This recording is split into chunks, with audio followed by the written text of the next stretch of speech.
Olá, muito boa tarde, sejam bem-vindos a mais um Tempo de Saúde. Hoje na minha companhia e como habitual tenho o Dr. Dinis Carmo. Muito boa tarde, doutor. Obrigado por estar aqui nos estúdios do Novo Canal. Hoje vamos falar de um tema que tem vindo um bocadinho à ribalta pela comunicação social também, que tem noticiado, que é sobre a subida do custo dos medicamentos, que é uma base um bocadinho essencial para a nossa saúde. Se estivermos doentes, precisamos de medicamentos, mas também abordar um bocadinho este aumento, o porquê deste aumento, o que é que pode levar, ou o que é que também está a causar este aumento. Não é assim, doutor? Boa tarde, Joana, boa tarde também aos telespectadores. Olha, como você se recorda, nós há 15 dias atrás dissemos que íamos falar hoje do cotovelo. Contudo, como já aconteceu outras vezes no tempo de saúde, e como você diz muito bem, a emergência de notícias importantes na comunicação social faz com que eu entenda que é oportuno mudar o tema, de maneira que nós vamos adiar o cotovelo, pelo menos até à próxima semana, e hoje vamos realmente falar da polémica do preço dos medicamentos. E como nós vamos poder ver no primeiro diapositivo que eu trouxe, repare que este assunto da prescrição medicamentosa já não é a primeira vez que é tratado aqui no Tempo de Saúde. Nós ainda há relativamente pouco tempo, foi em fevereiro deste ano, gravámos 2 programas, portanto, dedicados a este tema, de maneira que eu pedi às pessoas que revessem, ouvissem, digamos, estes 2 programas. Para isso, a única coisa que tenho de fazer é aceder a uma plataforma de pesquisa e escrever um canal, Tempo de Saúde, prescrição medicamentosa, e irão aparecer, digamos, estes 2 episódios que nós gravamos.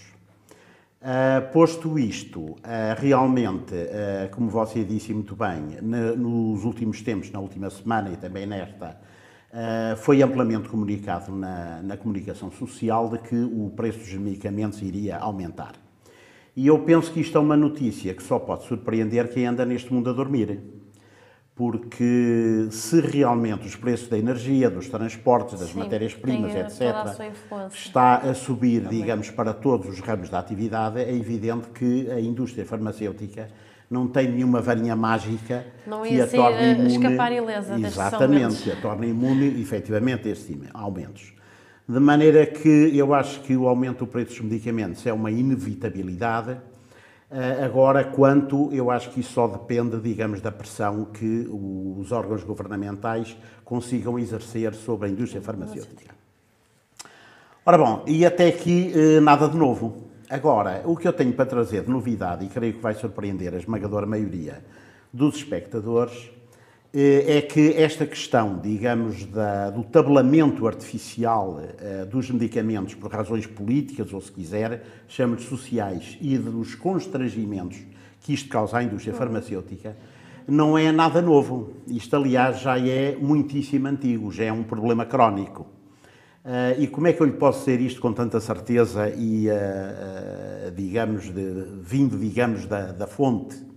É que, repara, eu no já muito longínquo ano de 1981, ainda nem você era nascida e possivelmente nem planeada estava, eu fui contratado para ser Product Manager, ou seja, gestor de medicamento dos laboratórios Bayer, que naturalmente dispensam qualquer tipo de apresentação. Eu, na altura, estava em Coimbra, estava colocado no Hospital dos Covões, portanto, em São Martinho do Bispo, junto a Santa Clara, para quem não conhece, portanto, do outro lado do rio, em frente a Coimbra, e nessa altura a Bayer tinha lá uma unidade fabril. E eles tinham lançado no mercado há pouco tempo 2 medicamentos que se chamavam o Prente e o Adalate. O Prente já não se encontra no mercado, o Adalate ainda é possível encontrar nas prateleiras das farmácias, curiosamente não fabricado pela Bayer. Estes 2 medicamentos, na altura, eram novidade, hoje em dia já realmente muito similares. São medicamentos que atuam no chamado sistema nervoso autónomo. O que é isso do sistema nervoso autónomo? Eu trouxe um diapositivo só para dar uma ideia, não vou fazer grandes explicações porque realmente é um assunto bastante complexo. Dizer só que o sistema nervoso autónomo é aquilo que regula aquilo os órgãos que trabalham no nosso corpo independentemente da nossa vontade. Ou seja, você não é capaz de controlar o número de batimentos cardíacos, não controla a vesícula, os intestinos, a bexiga. Portanto, todos esses órgãos funcionam de uma maneira autónoma, para isso têm receptores e há medicamentos que atuam quer estimulantes, quer inibindo esses receptores. De maneira que estes dois medicamentos que eu falei, nomeadamente, têm uma ação hipotensora, portanto, baixam a tensão arterial.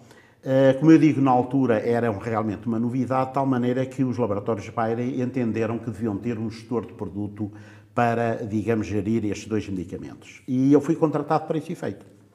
De maneira que, pouco tempo depois disto acontecer, eu tive uma reunião, digamos, com a direção da Unidade Fabril, e no decurso dessa reunião, eu apercebi-me, ou ter-me-á sido dito, que, nomeadamente, o Prente ia ser vendido nas farmácias, portanto, em Portugal, a um preço abaixo do preço de custo.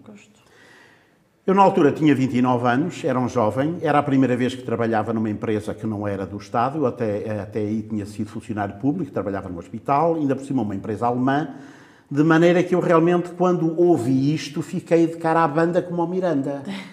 De maneira que virei para o meu chefe, que era médico, doutorado, ele tinha um doutoramento na área, creio que, se a memória não me falha, penso que até na Suécia, e perguntei-lhe, olha, doutor, mas deixe-me cá ver se eu estou a entender. Então, quer dizer, o senhor está-me a dizer que o Prente vai ser vendido abaixo do preço de custo, certo? Certo. Então, mas quer dizer, os senhores contrataram para, digamos, divulgar, digamos, para aumentar as vendas do Prente, certo? Certo. Então, quer dizer, quanto mais êxito eu tiver na minha missão, mais prejuízo a casa tem, certo? Bom, eu aí, e ele disse certo, não é? De meio que eu disse, olha, desculpe, mas eu não percebo qual é a lógica disto. Ora bem, aqui nesta altura, quem me respondeu não foi o meu chefe, foi mesmo o diretor da fábrica, o Sr. Schumann, alemão, naturalmente, era um homem que tinha a particularidade de falar o português corretissimamente, sem qualquer sotaque, e eu nessa altura fiquei a saber que ele, para além de ser fluente em português, também era em francês. Porque ele, à minha pergunta, respondeu-me da seguinte maneira: noblesse oblige. Ou seja, a Bayer ia vender o Prente em Portugal abaixo do preço-custo por uma questão de prestígio. Pronto. E eu realmente, a minha surpresa ainda foi maior, quando no final da reunião eu saí e o farmacêutico-chefe veio ter comigo e disse-lhe, olha, você está aqui há poucos dias e ainda não percebeu isto, mas olha, eu vou-lhe dar uma novidade. Sabe o que é que lhe paga o seu ordenado? O que é que me paga o meu ordenado? É a aspirina. A aspirina é que nos paga os ordenados. Porque tudo o resto estava a prejuízo. De maneira que eu achei isto realmente estranhíssimo, mas era assim que as coisas se passavam. É claro que você agora pode perguntar, bom, e o que é que nós estamos a ver com isso? O problema é deles. É claro que o que nós estamos a ver com isto é que, repara, é que, em primeiro lugar, como você sabe, isto não há almoços grátis para ninguém. E, portanto, estas situações não são sustentáveis a longo prazo. E, como consequências, tem o facto de haver medicamentos que podem desaparecer, sobretudo os mais baratos. Aliás, repare que isso foi algo para o qual a comunicação social também já chamou a atenção.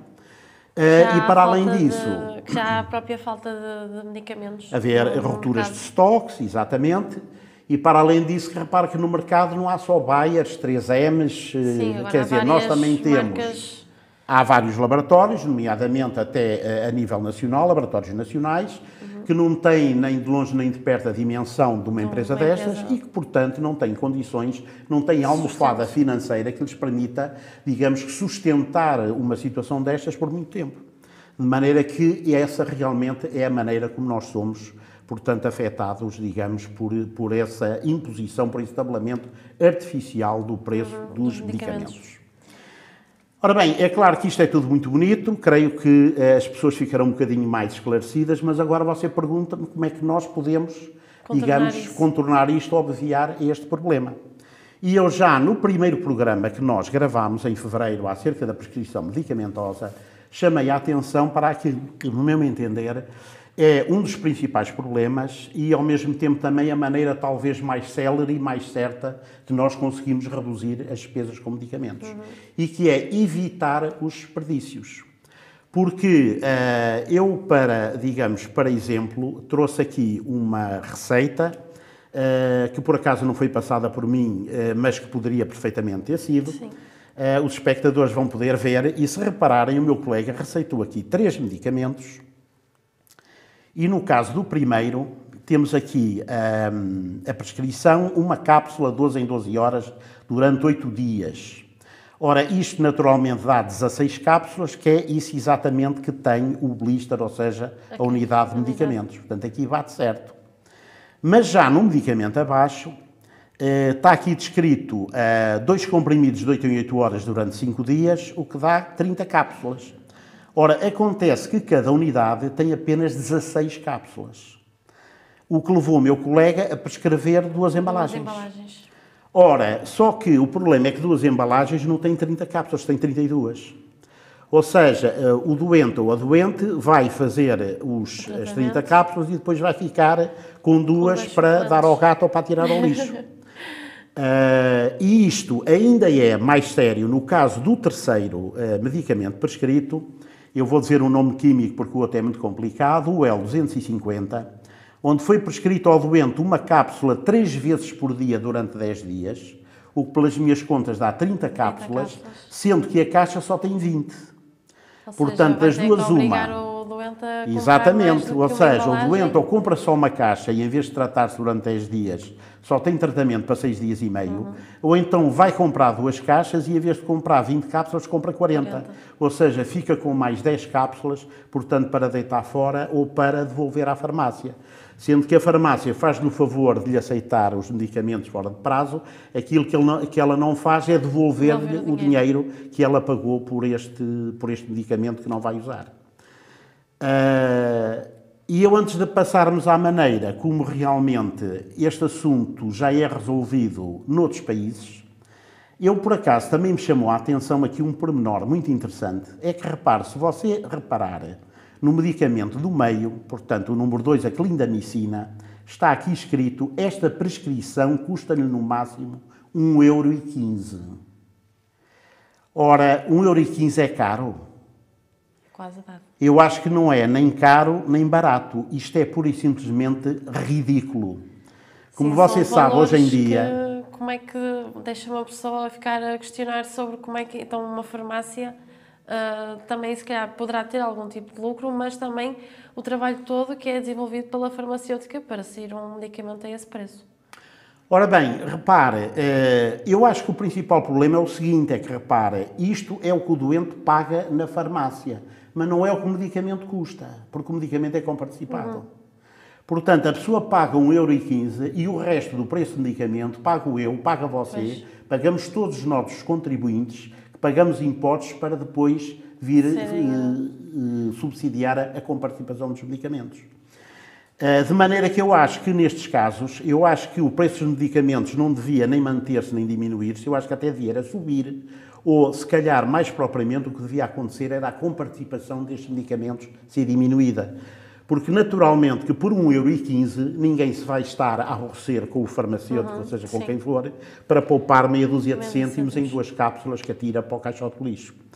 Só que o facto de ela atirar as cápsulas para o caixote de lixo, como nós sabemos, e também já tivemos a oportunidade de falar aqui, isto não tem só implicações económicas, tem implicações ecológicas, tem implicações de toda uma série de ordem, porque estamos a falar de medicamentos que são atirados para o lixo e que a gente nunca sabe onde é que vão parar. Portanto, temos também aqui este problema. Ora bem, pergunta-me agora você, como é que na prática nós resolvemos isto? E eu vou-lhe dar uma solução que não é minha, não fui eu que inventei isto, portanto isto não passa pela minha cabeça. Isto foi aquilo que eu presenciei e que se passa nos Estados Unidos pelo menos há meio século, no Canadá pelo menos há outro tempo, e eu vi fazer isto na África do Sul pelo menos há 40 anos, quando eu lá cheguei em 1982. De maneira que repara que não estamos a falar aqui em nada de inovador, nem sequer de transcendente. E o que é que se passa nesses países? É que você vai à farmácia e se está lá escrito na receita quantos comprimidos é que o doente tem de levar, ele sai da farmácia, se ele precisa de 20 comprimidos, ele não sai de lá nem com 21 nem com 19. Ele sai de lá com 20 comprimidos. Porque, em vez de ele sair de lá com a caixa, que tem um número fixo de medicamento, de comprimidos ou de cápsulas, e que não faz qualquer tipo de sentido, acontece que essas farmácias têm uns frasquinhos, que os telespectadores também vão poder ver. Eu, aliás, já apresentei e já falei nisso, digamos, em fevereiro, precisamente naquele programa, no primeiro programa que gravámos acerca da prescrição medicamentosa. E o que acontece é que o farmacêutico vai ao frasco, conta o número de unidades que o doente necessita para o tratamento, mete aquilo dentro de frasquinho com uma etiqueta e entrega ao doente. Isso até é muito habitual vermos nos filmes. Sim, agora, exatamente. Agora estou a recordar e estou a ver um bocadinho filmes que passam na televisão e que têm realmente frasquinhos com a medicação e não é aquelas típicas caixas como nós temos. Exatamente. Portanto, repara, isto, o que eu estou a dizer não é nada de inédito, nem sequer é nada de novo. É um bocadinho até lógico. Eu acho que é completamente lógico e já há muito tempo que devia ter sido implementado no nosso país. É claro que ainda só não foi por causa dos lobbies ligados a este negócio. Sim. Porque, naturalmente, para quem vende, naturalmente o que lhe interessa é vender cada vez mais, não é ter trabalho para vender menos. Agora, é evidente que compete a quem de direito realmente impor, digamos, o interesse nacional acima do interesse, digamos, de algumas corporações. E, por exemplo, agora também um bocadinho, agora com esta temática de falta de medicamentos e realmente ligando um bocadinho a esse, digamos, desperdício, será que estas farmacêuticas nunca lhes vai passar pela cabeça realmente adotarem essa ideia de pensarem que estão a ser desperdiçados medicamentos que estão a fazer falta a outras pessoas e a outras entidades, digamos? Olha, eu acho que isso é querer que os outros façam o nosso trabalho. Repare que o papel da indústria farmacêutica, é claro que a indústria farmacêutica, de uma maneira geral, é muito criticada, digamos, ainda inclusivamente agora aquilo que se passou por causa do Covid, eles terem feito patentes, estarem a ganhar dinheiro portanto, com a prescrição de medicamentos, mas olha, há quem faça fortunas. Aliás, tanto quanto eu sei, pelo menos até há pouco tempo, o homem mais rico de Portugal era o homem mais rico de Portugal, não era porque vendesse medicamentos, era porque vendia batatas, feijões, alfaces, e era isso que fazia ele o homem mais rico de Portugal. Portanto, repara, a indústria farmacêutica, digamos, aquilo não são instituições de caridade, e eles não têm que estar a fazer o trabalho que compete às outras pessoas, nomeadamente aos políticos. Portanto, repara, é evidente que a obrigação, digamos que o interesse da indústria farmacêutica é vender o mais possível.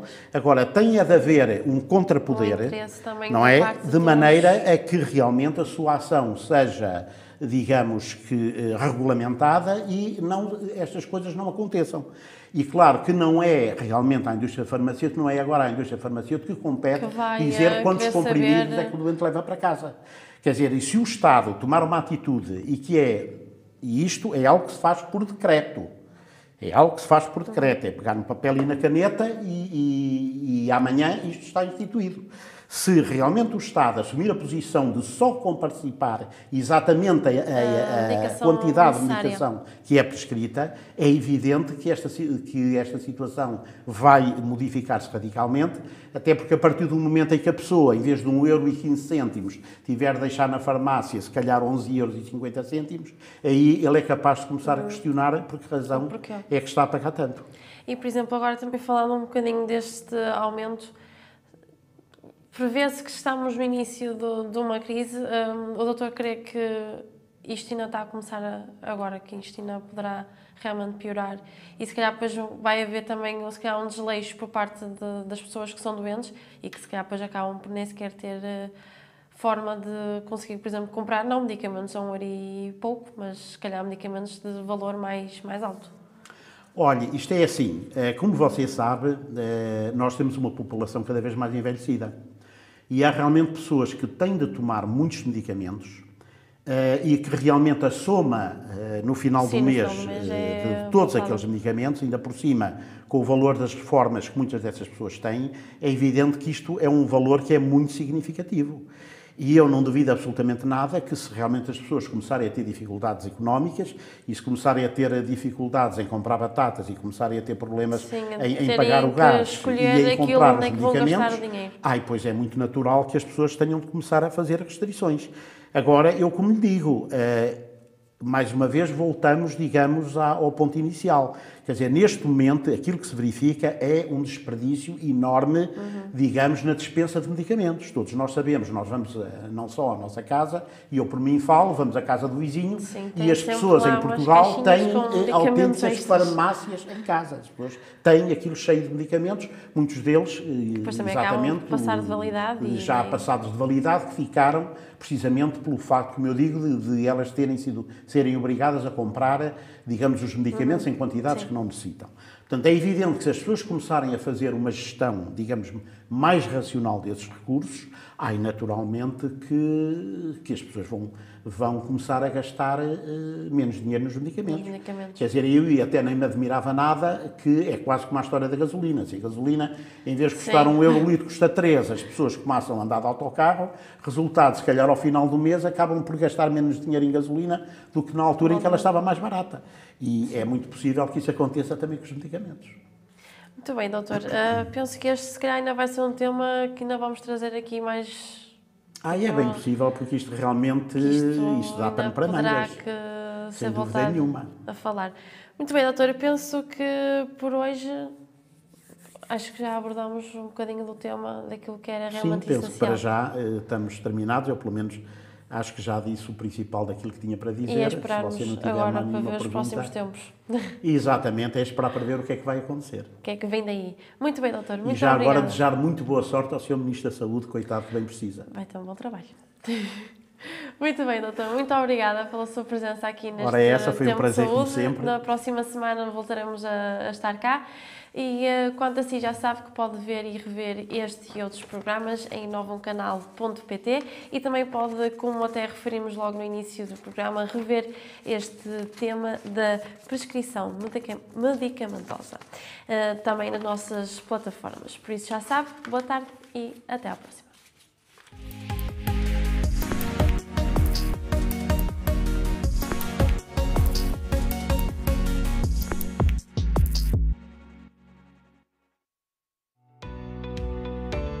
Novum Canal, sempre Novum, sempre seu.